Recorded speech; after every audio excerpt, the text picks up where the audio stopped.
कदाचित आप भूल रहे हैं कि मैं आपकी प्रत्येक योजना से परिचित हूँ। मैं आपको अंतिम अवसर दे रहा हूँ। आप अपना ये खेल बंद कर दीजिए। अपने अहंकार को अपने कार्य के मध्य ना लाइए।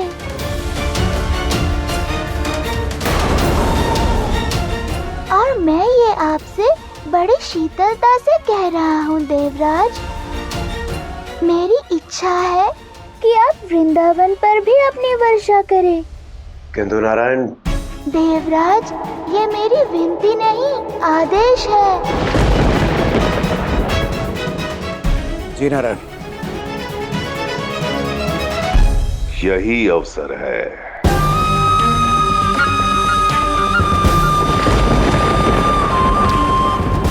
अब तुम्हारा देवराज इंद्र से मिलने का समय आ गया है कंस। परंतु गुरुदेव, मैं इन्हें आह्वान कैसे करूंगा?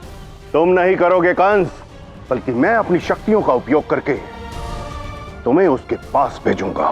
परंतु स्मरण रहे, तुम्हारे पास केवल एक ही अवसर है। बस इस बात का ध्यान रखना कि वो अवसर व्यर्थ ना हो जाए। ठीक है गुरुदेव।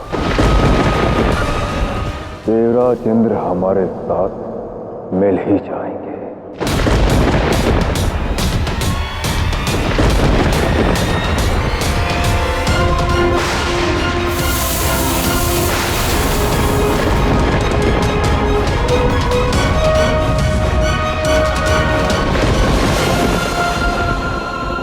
ये उचित नहीं है। ये अपमान है मेरा देवराज इंद्र का।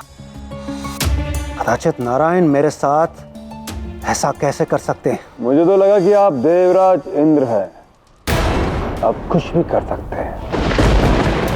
क्यों? कंस, तुम और यहाँ तुम्हारा इतना दुस्साहस! मेरी अनुमति के बिना मेरे लोक में प्रवेश कैसे किया तुमने? अभी ये महत्वपूर्ण नहीं देवराज। जो मान सम्मान आप खो चुके हो, उसे कैसे पाओगे? मुझे तो इस बात से अत्यधिक प्रसन्नता थी। ऐसा कोई तो है जो स्वयं नारायण का सामना कर सकता है, परंतु आप देवराज इंद्र मात्र एक ही क्षण में अपनी पराजय स्वीकार कर ली। मूर्ख हो तुम।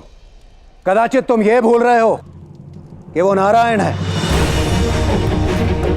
यदि नारायण का आदेश है कि देवराज इंद्र वृंदावन पर वर्षा करे, तो इंद्र को वर्षा करनी ही होगी।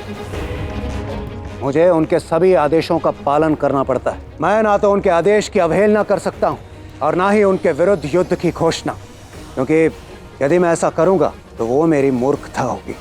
इसलिए मुझे वृंदावन पर वर्षा करनी ही होगी। उचित कहा आपने इंद्राज। नारायण का आदेश है कि वृंदावन पर बारिश करनी है, पर कितनी वर्षा करनी है उसका तो उल्लेख नहीं किया।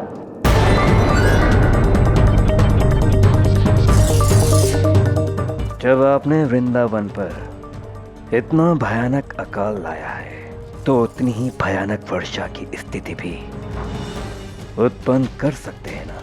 मैं ऐसा अवश्य कर सकता हूँ। उचित कहा तुमने कंस।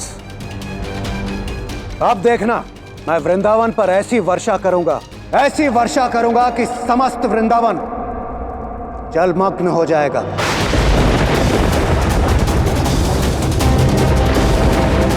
मुझे स्वयं नारायण भी नहीं रोक सकेंगे।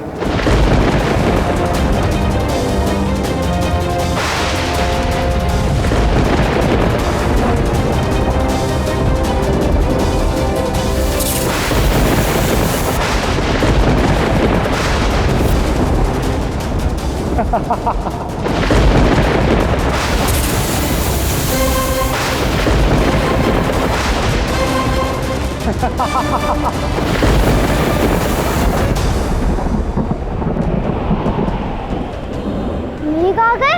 इसका अर्थ वर्षा आने वाली है। अरे चले, वर्षा आने वाली है। वर्षा होने वाली है।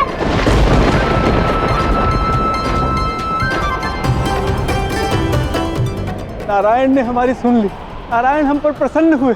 देखना, अब शीघ्र वर्षा होगी। अब हमारे वृंदावन में जल की समस्या नहीं रहेगी। हे नारायण, आपका कोटि कोटि धन्यवाद।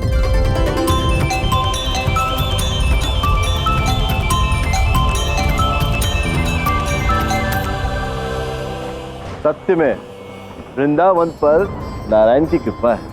अब आप लोग देखिएगा, शीघ्र ही वृंदावन में वर्षा बरसेगी। उचित कहा आपने। उन्होंने वृंदावन को अनेक संकटों से बचाया है, हर एक परिस्थिति में हमारी रक्षा की है। बोलो सत्यनारायण भगवान की, बोलो सत्यनारायण भगवान की।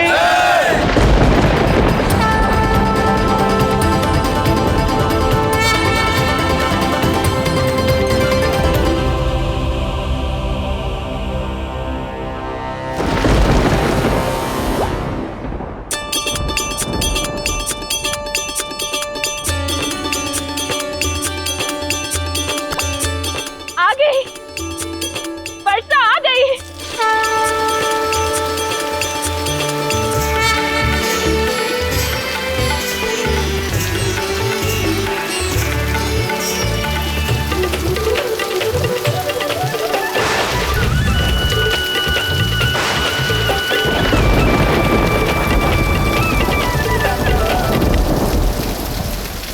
मूर्ख है ये वृंदावन वासी, वर्षा का आनंद ले रहे हैं। वर्षा ऋतु का उत्सव मना रहे हैं। कदाचित इन मूर्खों को यह ज्ञात नहीं कि शीघ्र ही इनकी आनंद वर्षा एक महान विपदा में परिवर्तित होने वाली है।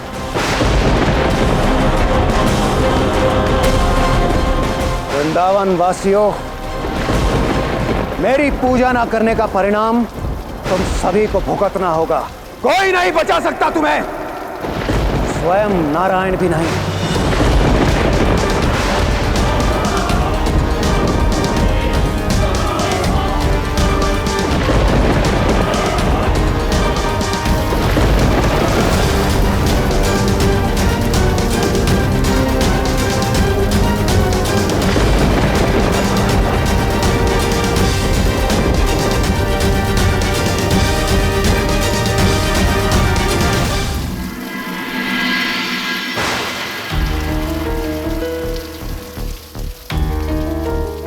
वृंदावन में हर कोई वर्षा का आनंद ले रहा है कान्हा, परंतु तुम्हें कब से देख रहा हूँ तुम प्रसन्न ही नहीं हो। इंद्रदेव ने तुम्हारी बात तो मान ली, अब समस्या क्या है? प्रसन्न क्यों नहीं हो? कैसे प्रसन्न हो जाऊं दाऊ? ये सब जिस वर्षा का आनंद उठा रहे हैं वो वर्षा अब कभी रुकेगी ही नहीं। अर्थात तुम ऐसा विचार क्यों कर रहे हो? क्योंकि ये मामा कंस और देवराज इंद्र की संयुक्त योजना है जो वृंदावन के लिए घातक साबित होने वाली है।